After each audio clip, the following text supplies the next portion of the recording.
প্রবাল দ্বীপ সেন্ট মার্টিনে রাতে ভয়াবহ অগ্নিকাণ্ডে ৩টি রিসোর্ট পুড়ে ছাই হয়ে গেছে। আজ বুধবার ১৫ জানুয়ারি রাত আনুমানিক ২:৩০টার দিকে টেকনাফ উপজেলার পশ্চিম সৈকতের গলাচিপা এলাকায় এই অগ্নিকাণ্ডের ঘটনা ঘটে।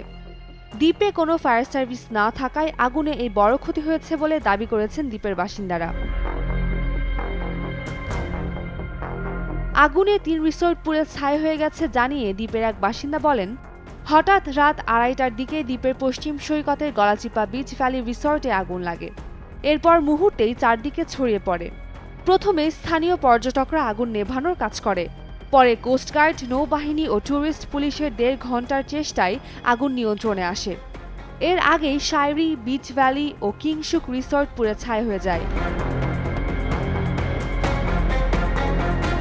তিনি আরও বলেন, শায়রি ইকো রিসর্টের রিসেপশনে মাল্টিপ্লাগের শর্ট সার্কিট হয়ে আগুনের উৎপত্তি বলে ধারণা করা হচ্ছে। রিসেপশনের ঠিক পেছনে বিচ ভ্যালি ইকো রিসর্ট। বাতাস থাকার কারণে মিনিটের মধ্যে বিচ ভ্যালির ছাউনিতে আগুন লেগে যায়।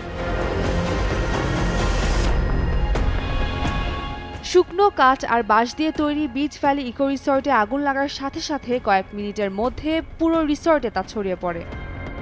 এক পর্যায়ে বিচ ভ্যালি সহ পাশের কিংশুক ইকো রিসর্ট পুড়ে ছাই হয়ে যায়।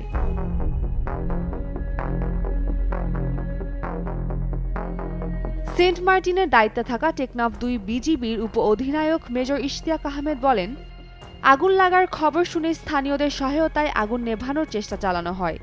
১.৫ ঘণ্টায় আগুন নিয়ন্ত্রণ আনা হয়েছে। তবে কী কারণে আগুনের সূত্রপাত হয়েছে সেটা জানা যায়নি।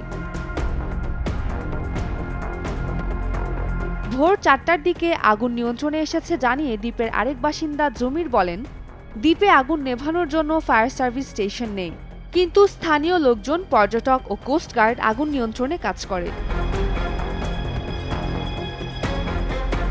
কিংশুক ইকো রিসর্টের স্বত্বাধিকারী সরোয়ার কান্নাজড়িত কণ্ঠে বলেন, আমি বউ সন্তান নিয়ে দীর্ঘদিন পরে সেন্ট মার্টিন এসেছি। এদের সামনে আমার তিলে তিলে গড়া স্বপ্নের প্রতিষ্ঠানটি পুড়ে ছারখার হয়ে গেছে। আমার সবকিছু নিমিষেই শেষ হয়ে গেল। উম্মে রুম্মান ক্রান্তি, ডেইলি সান।